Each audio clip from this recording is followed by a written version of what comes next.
Hey party people, happy Friday. Welcome into the latest edition of Sports Burst. Do you guys hear that?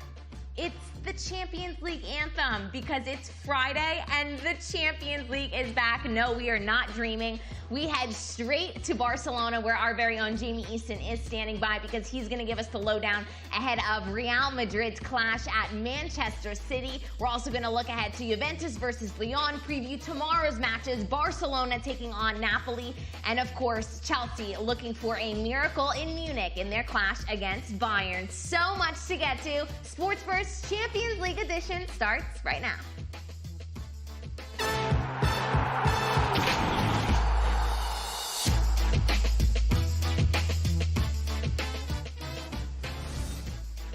Hey guys, this is a reminder that this is an interactive show, so drop us your comments, questions, and concerns for Jamie Easton, for Phil Schoen, who's going to join us in just a couple minutes, and we'll get to those throughout the show. This is also a reminder that you can catch Deportivo La Coruña take on Fuenlabrada live and exclusively right here on beIN Sports, and also a reminder that next week the La Liga Smart Bank playoffs kick off on Thursday. La Liga, who is going to book their ticket to La Liga next season? So much on the line, and it's just under a week away. Again, live and exclusively right here on beIN Sports. But today, the big story is that the Champions League is back, baby, and everyone around the world is smiling from ear to ear because we absolutely cannot wait for these partidazos to begin. And on that note, we head straight to Barcelona, where our very own Jamie Easton is standing by. Jamie, I want to begin not with Barcelona, but with Real Madrid instead, because they are in action today. They are in Manchester looking to create a comeback, and the big story of the day and of this whole Champions League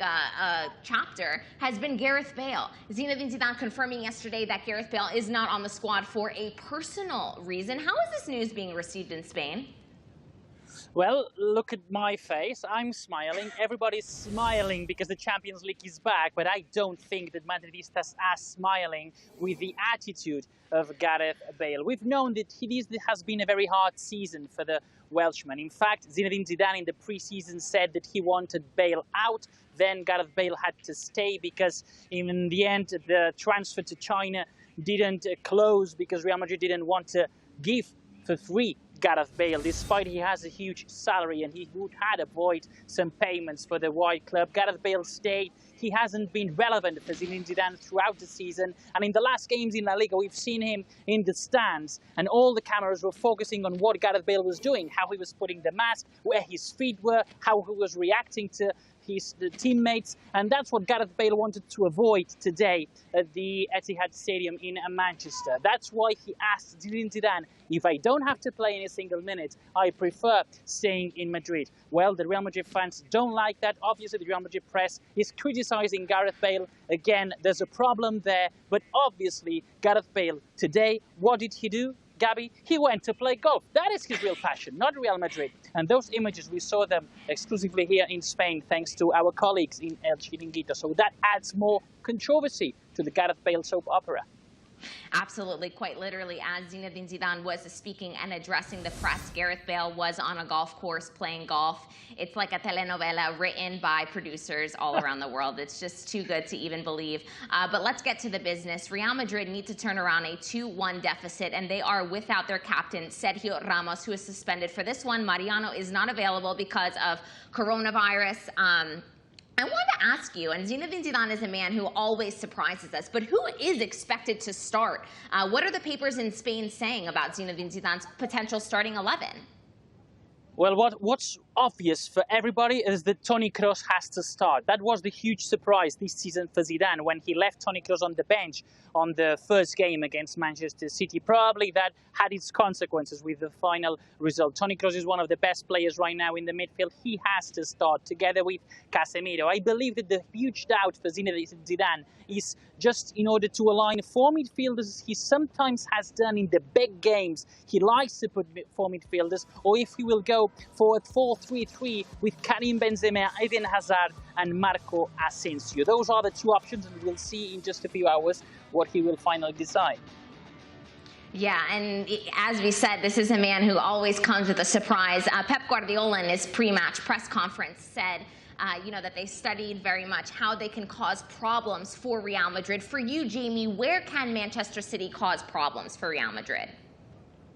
If Manchester City go and believe that they have to play a game as if they had to win the game, I think Manchester City will win the game. The problem is, if those players believe that the results from the first leg it's enough, then they will have serious problems, because Real Madrid knows perfectly how to play these games. I think that what Pep Guardiola will do is try to surprise again Real Madrid like he did in the first leg, playing with Bernardo Silva as a false nine. We'll see if he repeats that formula, because Pep Guardiola always is recycling himself. We never know what he will do. We didn't know what he was doing here in Barcelona. He was surprising us every single weekend, and now we see that in Manchester. So there are options for Pep Guardiola. Obviously, Kun Agüero won't be able to play, and that is a huge loss for Manchester City, but I still believe that the English team are the favourites, despite Real Madrid right now are in top form, together probably with Bayern Munich.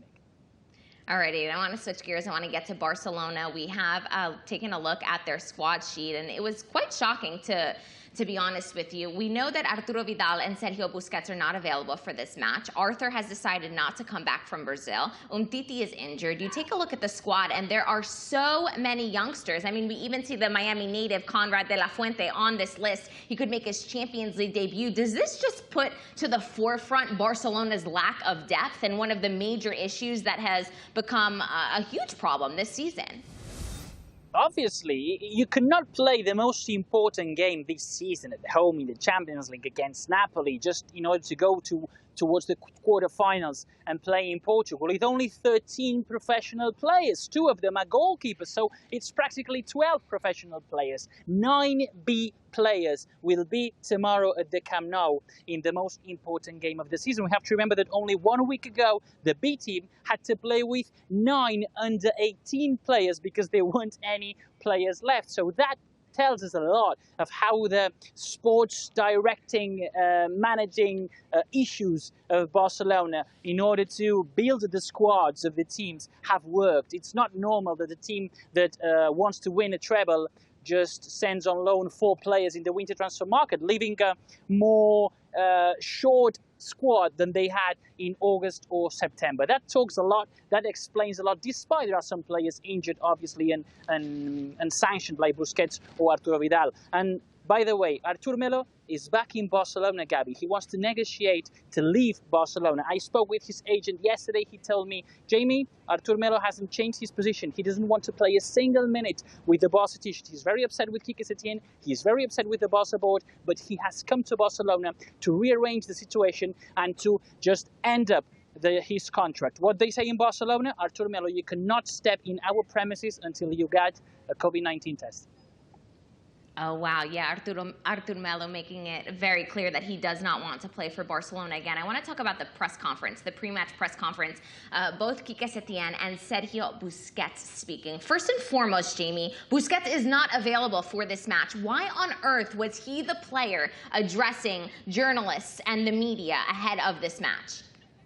Well, that's the question everybody is asking themselves today. I'm asking the same question with capital letters. What on earth is going on? Why Sergio Busquets is speaking? And that, I think, it's a lack of respect to UEFA, to the Barca fans, to all the press that were following that press conference via social media. And we'll try to understand something. The atmosphere inside that dressing room is not ideal, despite they are telling us that they rearranged the situation, that the peace was sealed, and all those things. But what's true is that when a player has to talk about tomorrow's game, it has to be a player that will participate in that game, or at least that has some options to participate in that game. I understand that Barcelona has 4 captains. When the captain that won't be allowed to play tomorrow is the one speaking, that means there are some problems inside that dressing room. That means that anybody else wanted to talk today before the game against Napoli. Right, and it tells me that perhaps no one wants to sit alongside Quique Setién at the table and address what the media has to say. And speaking of Quique Setién, he was asked if he thought about this match being perhaps his last ever as Barcelona manager. That, of course, assuming that Barcelona lose to Napoli and get knocked out. If Quique Setién loses this match, is he done? I think so. I believe so, and so do all my colleagues here in Barcelona. It wouldn't be logical to keep Quique Setién after arriving in the position of being able to win the Copa del Rey, La Liga and the Champions League and losing all three competitions. That would not be normal in a club like Barcelona, and moreover, with all the problems there have been between the dressing room and Quique Setién not understanding each other. I'm not blaming Quique Setién, I'm just saying that it's not normal if Quique Setién has not achieved the goals he had to achieve to continue as the Barcelona manager. And we'll see what happens even if Barcelona winning the Champions League, because that relationship, I don't know if it's completely arranged. Yeah, no, and I think it's even more broken than perhaps we had assumed. We thought that the relationship was a bit better, but now seeing Sergio Busquets address the media when he's not even available for the match certainly raises some questions. Thank you, Jamie, as always, for all of the excellent information. We'll be touching base with you all across beIN Sports on both the English and the Espanol networks over the weekend. Alrighty, time to welcome in Phil Schoen to the show, who joins me from his home studio. Phil, so much to get to. Let's begin with the big one. Manchester City taking on Real Madrid. This one I like to call the battle of the missing Sergio. Sergio Ramos out for Real Madrid. Sergio Aguero out for Manchester City. Who are you giving the edge to in this one? Well, if you're going to play it that way, I think the edge still goes to Manchester City, because you're looking at a Gabriel Jesus who maybe hasn't quite lived up to the billing based upon his big transfer fee, but still has looked dangerous. Eder Militao has looked serviceable, considering his age, a lot of potential, but he's also shown maybe just a bit of a tendency to make a blunder. He does have Rafa Varane next to him. Gabi Jesus, who knows who's going to show up next to him or how Pep Guardiola is going to line it up. I think if you're looking at the battle of the Sergios, Manchester City comes out on top. But if you're looking at the battle of the intangibles, Zinedine Zidane might have a few extra jokers up his sleeve. Yeah, and I want to talk about those jokers, because the big question is who Zinedine Zidane is going to start, who he's going to field in that starting 11. In the first leg, he put Vini, Benzema, and Isco up front.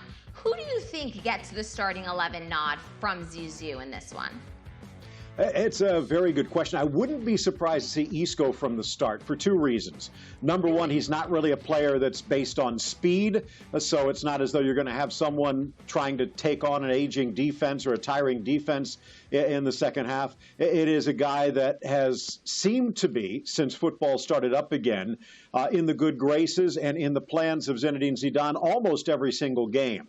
For Vinicius, I think you're looking at a guy who probably deserves to start, but considering the fact you do want a secret weapon on the bench if you do need it, I wouldn't be surprised, because he's probably been one of the most consistent players, not so much in scoring directly, but in creating scoring opportunities almost the entire season, but even more so. I think he's been refined with that 100 days off, and now maybe a bit more dangerous player. The one that's an automatic is Karim Benzema. And I think that there's no surprise there. So at this particular point, considering his track record, I don't think it matters who Zidane puts out there. He's going to get something out of him. So true. I mean, the guy seems to work magic regardless of who he puts in the starting 11. And each time we're like, what? We didn't even think that was a possibility. And it was Jamie Easton bringing up the fact that Toni Kroos wasn't in the starting 11 for the first leg of this match, which I remember just had jaws dropping all around the world, really. But I want to ask you, who do you think should slot in for Sergio Ramos? It's clearly going to be Eder Militao, and do you think that he's up for that challenge? Do you think that this is going to be totally fine, that Real Madrid fans don't have anything to worry about Militao back there? Well, you do have to worry, but I think he might be up for it. I mean, he's got this, what are they called, the 11 run of finals to clinch the league championship. In fact, they did it a game early, and in large part due to Eder Militao. There were a few blunders here and there, but he seemed to progress as the season rolled on. It's probably a year early to count on him for something like this, but I think he'll do it. And it's really going to take someone, maybe a Bernardo Silva, maybe De Bruyne, et cetera, maybe a Gabi Jesus, although I kind of have a feeling that'll probably be Varane. The one advantage that both Varane and Militao have, they both have lots of speed. So if they can make that mistake high up the field, they do have the speed to maybe catch up and cover. With that in mind, maybe one of the real questions could be who's going to be played at left back for both of these teams. Mendy is out for Manchester City. Do they actually play Cancelo on his off foot for Man City? On the other side, is it going to be Marcelo? And even though I do think that we've seen the mantle handed over at left back to Ferland Mendy, I think that in the big games, Zizou likes the intangibles, and Marcelo has a lot of them. So if they go with him, maybe that puts a little bit more pressure on Rafa Varane having to cover on both flanks. We'll see. Yeah, we'll see, because we'd be fools to think that we can predict what Zinedine Zidane is going to ultimately do. A lot of love coming in the comment section for you, Phil, so I want to get to those comments. Daniel Comey Jr. saying, Phil Schoen and Ray Hudson, my favorite commentary duo. Ryan Moran saying, always happy to see Phil on the show. Very analytical and statistically intelligent. Appreciative of his punditry. Let me get my checkbook out. Could you give me those addresses again? No, sorry. Anyway, absolutely love to have you on, Phil, and they took the words out of my mouth. We really do love to have you on. Speaking of the analytical portion of the show and of your analysis here, Pep Guardiola said in his pre-match presser, we've spoken about how we think Madrid might approach the game, and what we've done more is talked about what we can do, how we can hurt Madrid in areas we can cause problems for them. What are those areas for you, Phil? Well, I think it has to do, and it's strange because Zizou 2.0 is a little bit different, where it was a little bit more compact, maybe arguably more luck in the first time, but they seem to be a little more defensively secure. This time around, it's a team that is so dangerous on the counter. But if they do get caught upfield, they've been a little bit vulnerable. Casemiro has been brilliant, but sometimes he's been left out on an island. That might be one reason they do go with Kroos, maybe Valverde, but I think Kroos is probably the more secure in a situation like this, because that would then allow them to push up down the line. I think Carvajal is in much better shape than he was the first time around, and whether it's Mendy or Marcelo, they're going to be pushed up. So it's really those three in the middle. And while Sergio Ramos does the intangible, he is the captain. It is Ramos time. But he also sometimes leaves his defense on an island. I think Courtois is in a much better position right now. Varane is in a much better position right now. They're going to need to be, because there are going to be a couple of jailbreaks headed the other way. I think Real Madrid's going to try and catch Manchester City, maybe get a 2-on-1 on a break. But at the same point, they're going to be vulnerable more than once. So if they can get a good game out of Varane, no mistakes out of Courtois, I think they're going to be in this with a chance to win it. Woo! Phil Schoen saying it's not over till the final whistle sounds. I want to shift gears because that's not the only match of the day. Juventus taking on Lyon. Lyon with a 1-0 lead. The big news, Dybala is included in the squad. He's still iffy, though, for that starting 11 position because of a thigh injury. Lyon, we just saw in action, Phil, and you were on the call in the Coupe de la Ligue final. Lyon really giving PSG a run for their money. Unfortunately, they lost the title in PKs, but this is a team that can sit back, that can hold on, and that can cause big teams a proper fight. Who do you take winning in this one? This is a hard one. I'm going to go, if Dybala was healthy and you knew he was going to be in the starting lineup, Ronaldo deservedly got much of the credit, much of the limelight down the stretch. He was stepping up, scoring the goals that were needed. But in large part, that was due to the fact that Dybala was so dangerous that defenses had to focus in on him a little bit more, which created a few more opportunities for Cristiano. That's not the case today. So again, if Dybala was in, I would have no problem saying that this is a lock for Juventus. The one thing I will say, while Lyon does have a chance, especially with Memphis Depay included in this game, wasn't involved the first time around, is the fact that I think Lyon's performance against PSG says more about PSG than it does about Lyon. This is a team that has put together a good, competitive, solid team. They're not really spectacular. They don't convert on the chances, and I think we saw that against PSG. If they would have been a little bit more ruthless, they probably would have come away with the trophy. Instead, they gave Neymar and company the chance to win it on the spot kicks. And again, I think Lyon will give Juventus a battle, but I wouldn't be surprised to see them struggle to score and Juventus maybe get an early goal and ride it out. Wouldn't be surprised to see a 1 or 2 goal win for the old lady in this one. Yeah, that one's very much still up in the air, but you make great points about that Lyon match, perhaps saying more about PSG than Lyon. Ali Sierra in our comment section saying, I believe City will win over Madrid regardless of Agüero's injury. De Bruyne connection with Bernardo Silva and Sterling is deadly. Yes, also worth noting that Raheem Sterling is now fully fit for this one. In the first leg, he was coming back from an injury. He only played 15 minutes at the end, so definitely a boost for Manchester City. And that does change things a little bit, Gabby, in the fact that it does open the possibility, as Jamie mentioned earlier, of sitting Jesus and maybe saving him in reserve and going with Silva in that false nine and Sterling coming in from the wide side. Both of these teams, especially Pep Guardiola, have a lot of choices. Yeah, and Pep Guardiola also wants to keep us on our toes always with the starting 11, much like Zinedine Zidane. Juven Karama saying Lyon going to go through, but if they park the bus, Juventus will beat them. They need to play the same way they did in the first leg. A great analysis, Juven. I want to look ahead to tomorrow. Our comment section is obviously blowing up about Barcelona, so let's go there. You heard the pre-match presser. Did it surprise you that Busquets was addressing the media? And not perhaps one of the players who are actually going to play? Do you think that shows what's going on in the tumultuous dressing room behind closed doors, Phil? Well, I am one. I'm not saying this is X-Files, but conspiracy theories can be quite interesting. But I'm not sure if that's the case this time around, because you're right. It could be no one wants to sit next to the dead manager managing. But it's not done yet. And if they do get the win here, and if they win this whole thing, which is a possibility, this is a team that does have champions in it, as we've seen over the last decade. If they win the whole thing, I doubt very seriously that Setyen's going to be gone. What is also the possibility from a positive standpoint is this is a team that is so focused on getting the job done, they don't want to be distracted. And since you have a Busquets who doesn't need to participate on the field, he's going to take some of the responsibility off of it. So maybe he steps out there and just handles the limelight, lets the team focus in on what it's going to take to get past Napoli. But that also might be Blaugrana-covered glasses. Right.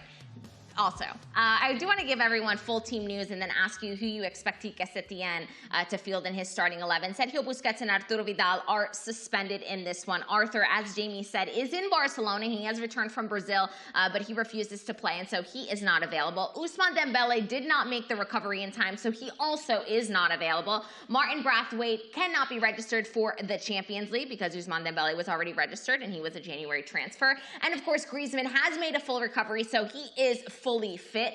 What formation and who do you expect Quique Setien to field in this one, Phil? Do you expect the 4-3-3? Do you expect more of a diamond? What are your thoughts?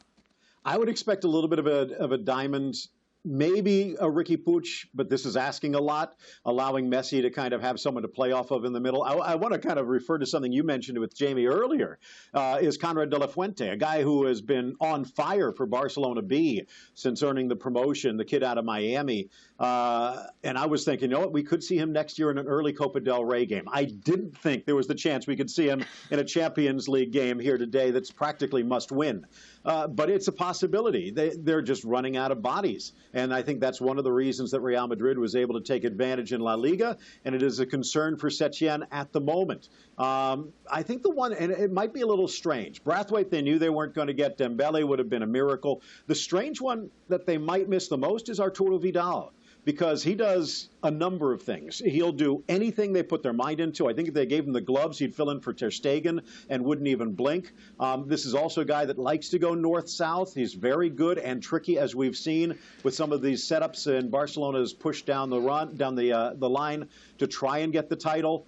And with him being unavailable, that's going to ask a lot. And then the other point with Busquets out is, what do they do? Do they go with Rakitic, who now is already signed, sealed, and delivered for a return to Sevilla? Do they go with Sergio Roberto there?